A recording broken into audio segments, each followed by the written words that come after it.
Hello guys, and welcome back to episode 2 of Thaumcraft, where I, Cybernary, walk you through all the different aspects of the mod Thaumcraft 4.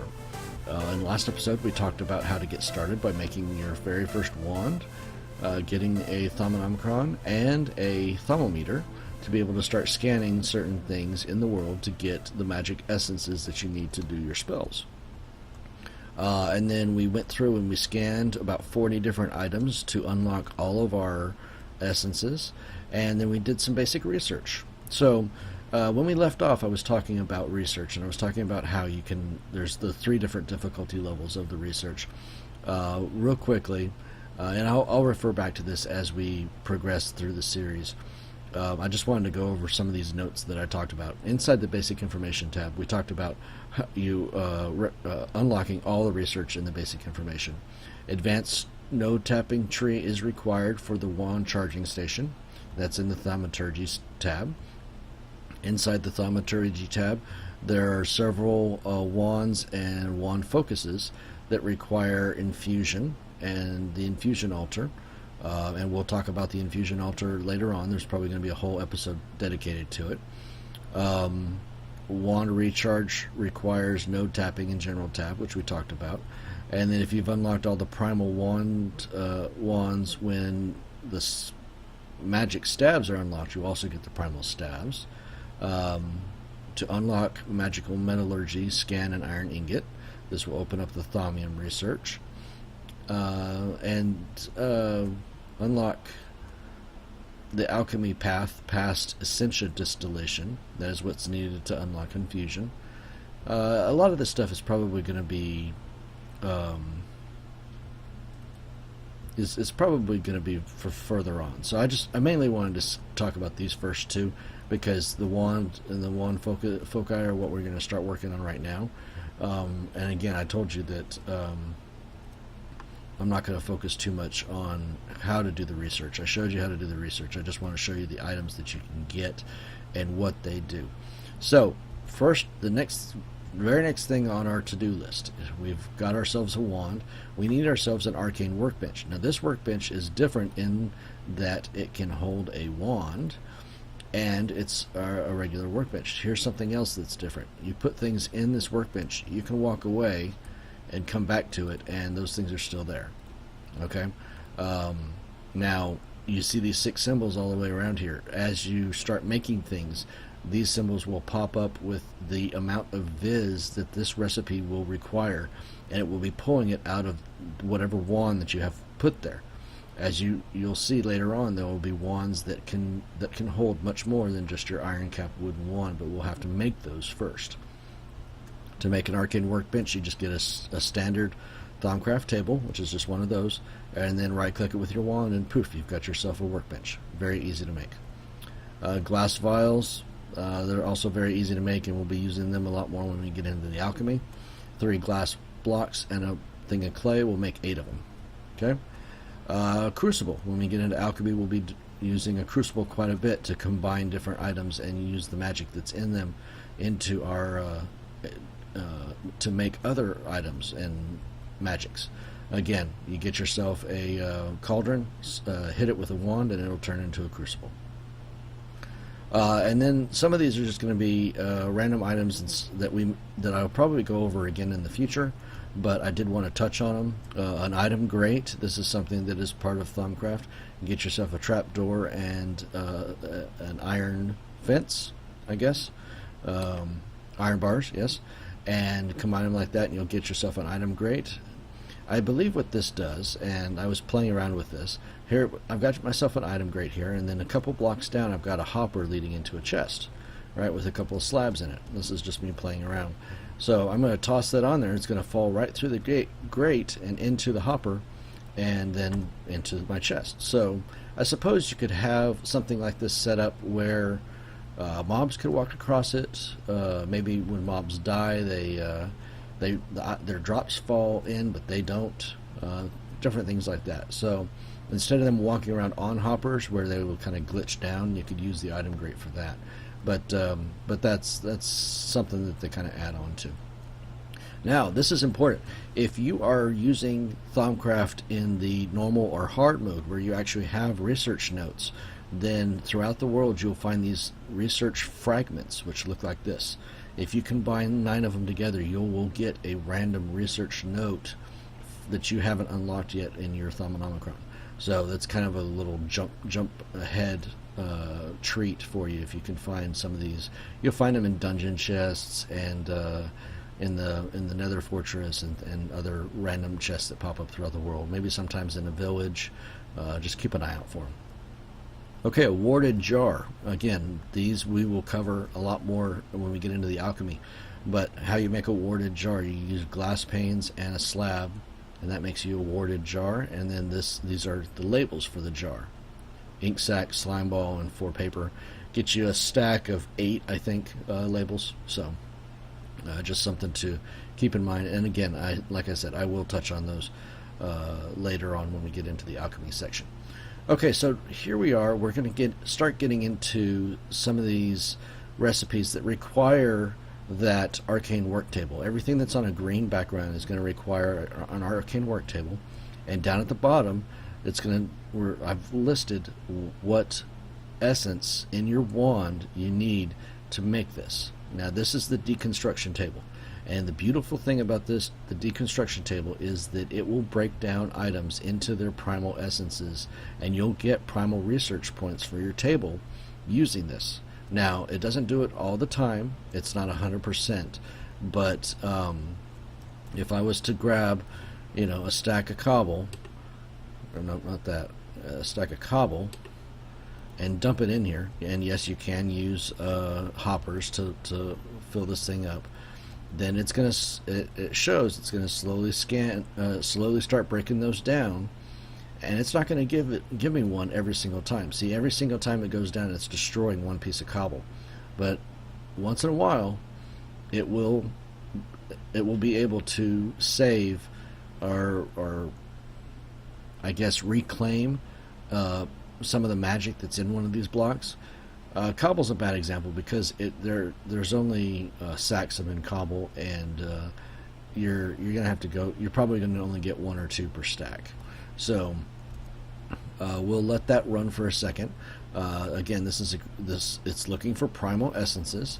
Now, one thing to keep in mind though, these are the 3 items that you want to keep an eye out for or use on your deconstruction table. These 3 items are your best bets for generating primal essences. The crafting table will always, every single time it pulls one down, it will every time it destroys one, it will make one of the primal essences. Now, you see we've got a symbol here underneath your cobble. That means that it found one, or it was able to reclaim one. And it's going to stop at that point, and you're going to have to come in here and click it to claim it. But that's how that works. Now, like I said, if we were to get something, one of those items that I told you is, really good. I'm not going to put the whole stack. We'll just put a couple in there. Then every single time it breaks down one of these, you're going to get an essence. Okay, a primal essence. Now, if you've got a tree farm, then there you go. You've got yourself all the essence research points that you need. And every single time I clicked on that, that went up into my research points on my table over there. These other 2 will do the same thing, and they won't give you as much. So it's going to break down that one and see it didn't give me anything. So sometimes the nether wart will, but no, it didn't. Like I said, the table's the one that's the guarantee, yeah, sooner or later you're going to get to a point where you've scanned every single item in the world, and you won't be able to scan any more items except for maybe new nodes that you find. Have this running at your base to build up some research points, and you'll never run out. Okay, so it takes a table, it takes a gold axe and a gold pickaxe, and then it takes one of your another thermometer to make one of these. And you put them down. Like I said, you can have a hopper feeding into it. Go to town. Okay. All right, so the rest of the stuff that we're going to talk about today is wands. Wands are, again, one of the primary things you're going to use in Thaumcraft. There are about 5 or 6 different types of wand caps that you can make, and there's about probably 10 different wand cores that you make. The core is the stick, the caps are the two things that are at the end. The very next wand that you're going to want to make is the Great Wood wand. Great Wood is one of 2 or 3 different trees that naturally spawn in the world when you have Thaumcraft loaded. Silverwood tree is the other one. And I didn't talk about that when we were talking about the ores, but if you look in your book, there's a whole section on the different plants and trees that come with Thaumcraft. So there's the Silverwood tree, and that's a Great Wood tree. They're both used quite a bit when making stuff. The difference is the Great Wood wand holds 50 viz, whereas the other one that we made last episode only holds 25. You put 2 logs into your Arcane Workbench. Make sure your current wand has at least 3 Paradiddio, which is the gray lightning bolt, and you'll get yourself a Great Wood wand core. Now this has gold caps on it, so just ignore that because you're just going to get the core. Again, all wand recipes are the exact same like this, but they are required to be done in an arcane work table and workbench, like with the green, and they will require magic to build. So as we get further along into wands, I'll talk about the different costs on building the wands. The next wand that we're going to look at, wand cap, is the copper caps. These are this is almost identical to iron, except when you're using ordo or prodidio, and then it's a little bit more efficient, and it requires a little bit more essence in your wand to make. Again, you'll need 2 of these. Gold is much better than iron or copper. You don't have any penalty when you're channeling viz to it from a node or when you're using it in a table. So as you start getting better and better wands, you'll see that when you put your wand in the Arcane Workbench table, some of the better constructed wands, the recipe will actually cost less than if you were to throw in your cheaply made wand, your little iron wand, or even your Great Wood wand. Thaumium wand caps are the best wand caps that you can make in the game. Unfortunately, you will need thaumium, and thaumium is something that we work on in alchemy. Now, there is a possibility that you can find thaumium ingots in dungeons and other chests around the world that get naturally generated. And if you do, you can make nuggets the same way you make nuggets with anything else. You just drop an ingot in and get 9 nuggets. Now, the difference between the thaumium wand caps and all the others is that you can't just make it and throw it on a stick to make a wand. You also have to activate the cap, and that requires the infusion altar. So for that reason, the fact that we haven't gotten to the infusion altar yet, I highly recommend that you don't worry about thaumium wand caps right now. If you can do a Great Wood wand with gold caps, then that's going to be a great intermediate wand for you until you can get to the infusion stage. It's only going to require 2 Great Wood logs and 2 ingots of gold and a little bit of magic. So you shouldn't have any problem making a Great Wood wand with gold caps at this point in the game. Now, what can you do with wands? Well, there are these things called foci, okay, or focus. This is a fire focus. All right, and what it is it's just this little orb, and what you can add that to your wand to be able to do different things. Obviously, when you add fire to your wand, you can basically turn your wand into a flamethrower, okay, for a cost. You saw when we looked at the focus, it says that it takes it burns up ingus out of the wand at a rate of 0.1 1/10 of a point per tick. Okay, And the way that you access what focuses on your wand is while you're holding it, you hold down the F key, and that pops up this thing right here. Now I've got all of them here because I've got them in my focus pouch, and we'll talk about that in a minute. Yeah, so I hold down F, and the focus that's in the center is the focus that is currently on my wand, and you'll see my wand now has an orange cap on top of the purple cap. And if I right click with my wand, I can spout out flame. But as you see up in the top left corner, I'm actually using up the ingots that's in my wand as I do this. And the other thing that's nice is that the circle, the centerpiece shows what focus I currently have on that wand. So now I can have this on my wand as long as I have this in my inventory. If I don't have this in my inventory anymore, then, well, I still have it in my pouch, then you can't use it. The focus needs to stay with the wand. Actually, hold on, let me check something real quick. I think, okay, so no, it doesn't need to stay in the inventory. Once you use it, once you put it on, then it's now taken out of the pouch or out of your inventory, and it's now on the wand.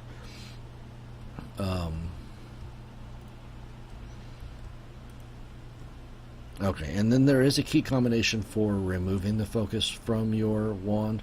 I can't remember that one right off the top of my head right now, or my keyboard isn't working.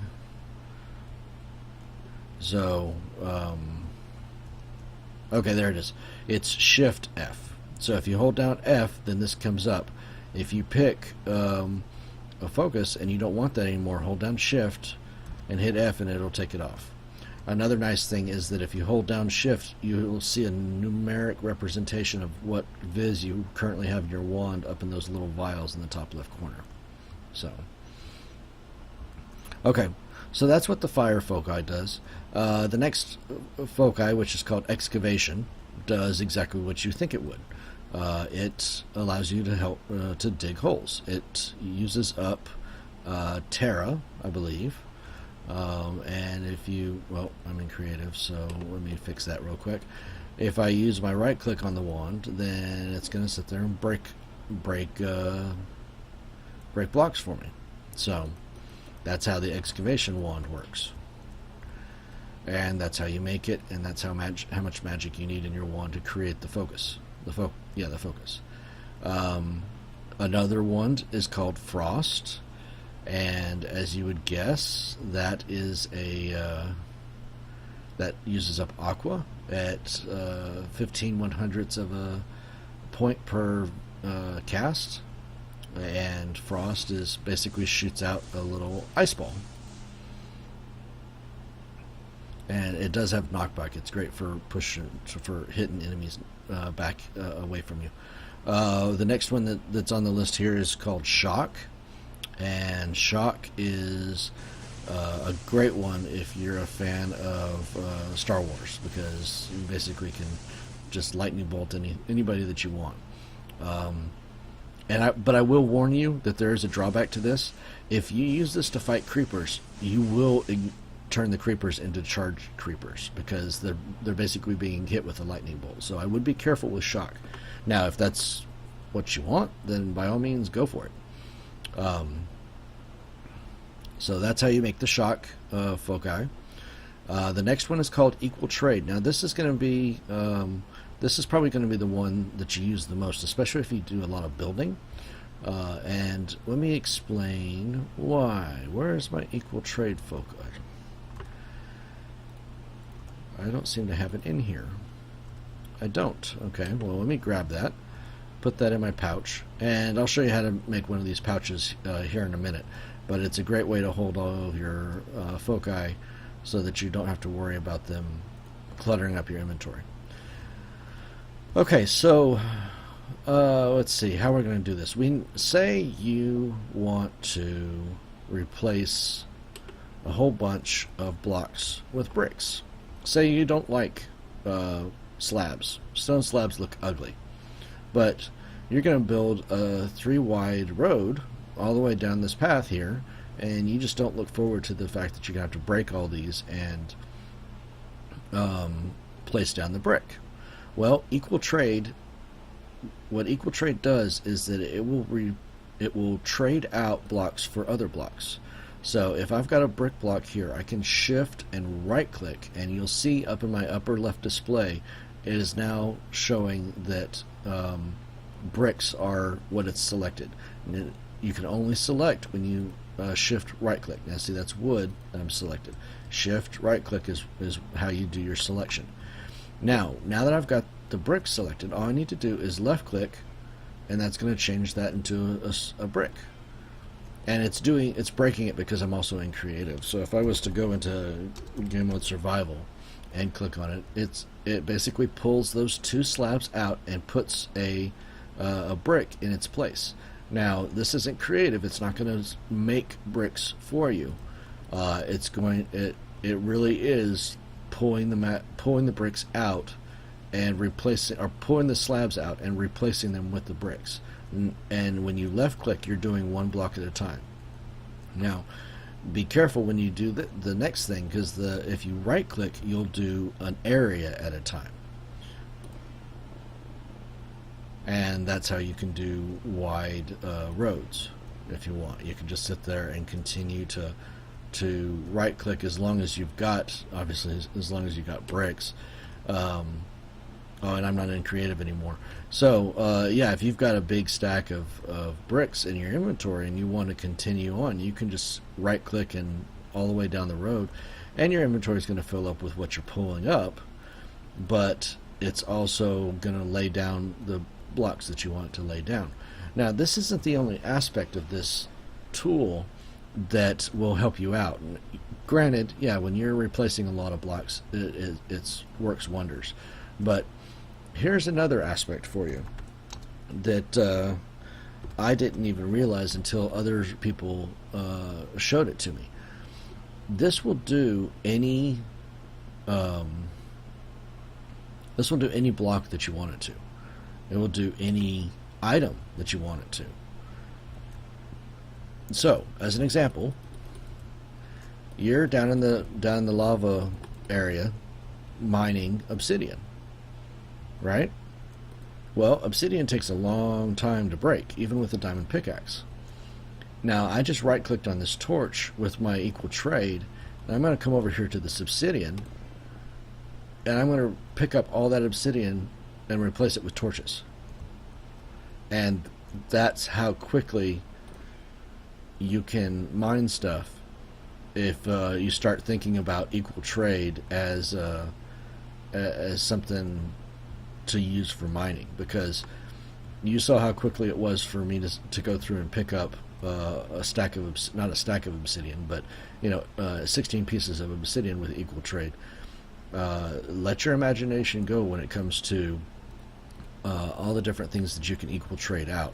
Now I will tell you this, certain things equal trade will not work on. They'll not work on slabs because it treats it like a whole block. It will not work on any of the forge micro blocks. So if you're using a lot of building with micro blocks, you can't use that there. But like I said, if you're mining obsidian, if you want to take down a whole tree log, you could probably do that too, and just replace it with dirt. There's lots and lots of possibilities when it comes to equal trade, and lots of people out there in the Minecraft world that have played Thaumcraft, people like Etho, have really explored and unlocked equal trade to be the great tool that it is. So I highly recommend you build this focus, even if you don't mess around with any of the other damage focuses. So and as we wrap some of this up, let's see, this is what's called a Primal Charm, and you will need to be making several of these in your progress as a Thaumamage. Thaumamage? Sure. It requires one of each of the shards, some gold, and some salamandus, which I am told is salt. It also requires 25 of all 6 essences, so make sure that you've got a wand that can hold it. Now, to make the salt, you're basically going to get a couple of these ethereal essences, and these are kind of hard to come by. The best way to get them is to find wisps. These are these little floating orbs, and you can kill them. Excuse me, and get some from them. Occasionally, you'll find some in chests. The other thing that you can do to get them, and I hesitate telling you this, but it is for your. I do want to convey all the information that I've got. You can break nodes, aura nodes in the overworld, and if there's still a lot of essence left in the node, you'll get some of this ethereal essence. I don't encourage it unless you're really off the beaten path. You're not anywhere near other people's bases, and it's not a node that you're going to need, because you can capture nodes and take them back to your base later on. And it's I feel bad about breaking nodes because they're a non-renewable resource. So just be careful when you do it. You cannot make nodes in this game at all. They're whatever spawned out in the overworld, that's what you got. So just be very considerate and think about it before you end up breaking them to get some of this stuff. And then the reason that you need this for this this focus is to get the primal focus, and this is probably a much later game focus.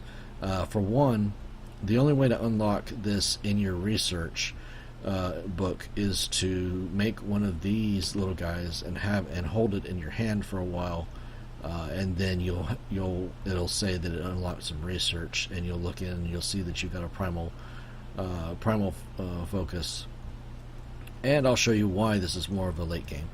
The primal focus, as you can see up in my left hand screen, it's very random on how much it's going to cost when you cast it. It does take a little bit of everything, but when you cast it, and I need to get away from all my nice little displays, it sends out a random ball that basically has as much power as a TNT blast. So, I mean, I may throw it off that way, but it's going to sit there and it may arch off to the right, it may come off to the left. It's a very powerful foci. It's just not very accurate, and it costs a lot to make. So that's what the primal foci is. And then, last but not least, we were talking about the focus pouch. You saw me using that.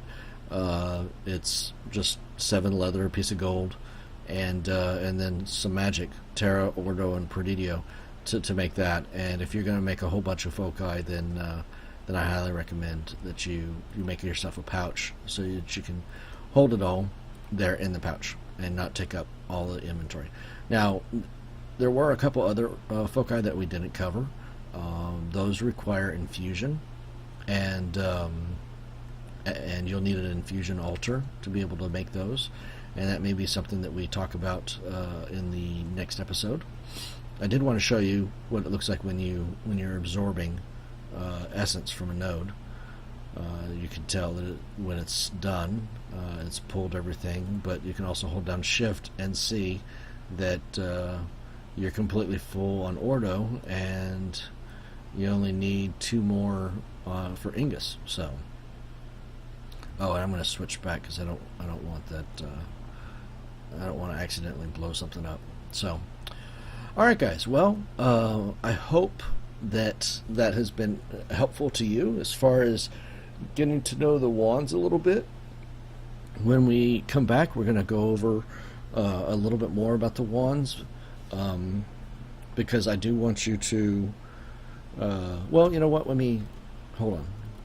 Let me jump over to this area here and show you what I was talking about with the wands, because the one thing we didn't talk about was combining the wand, or making the wands, right?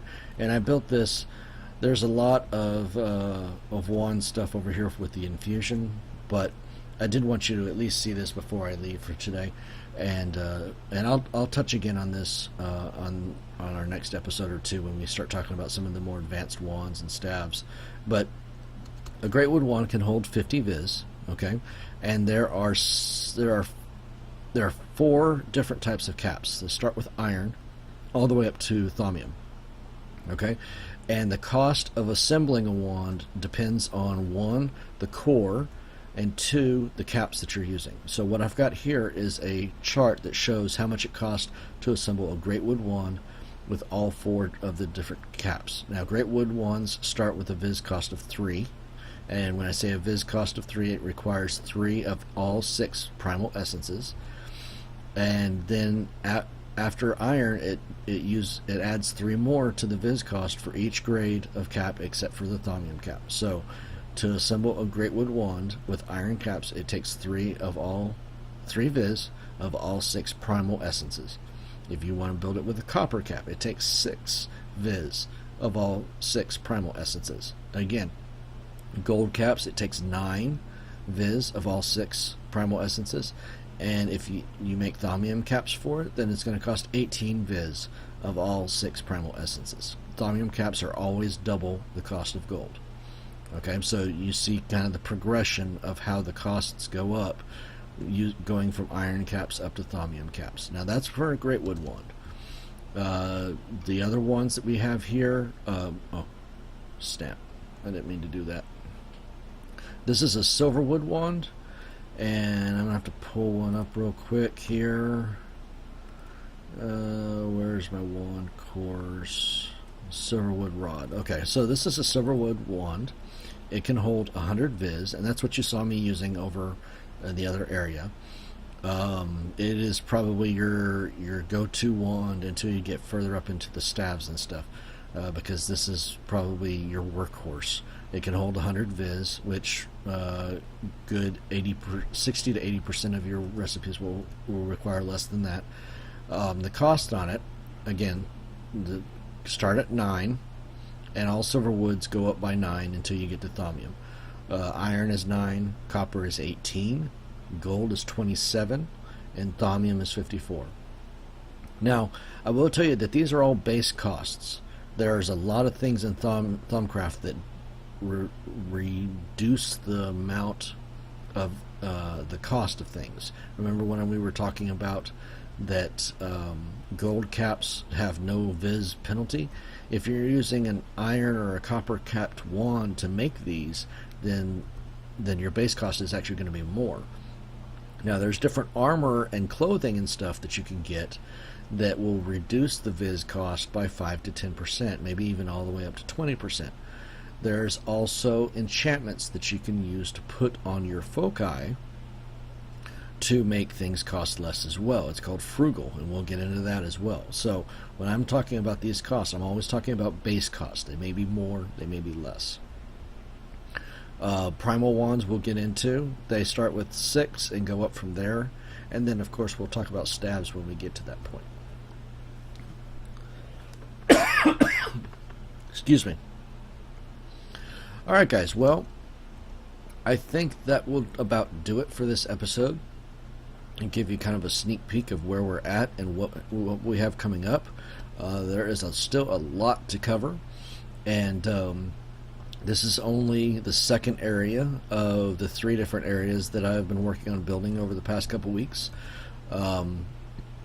The next thing that we're going to be talking about is this infusion altar and everything that you need to do to build one, why you need one, and what are all the different recipes that you can use with the infusion altar. So hopefully you guys have enjoyed. Likes are always appreciated. I will have the next couple episodes come up in the next couple of days. Hope you guys have a great day, and thanks again for watching, guys. We'll talk to you later. Bye bye.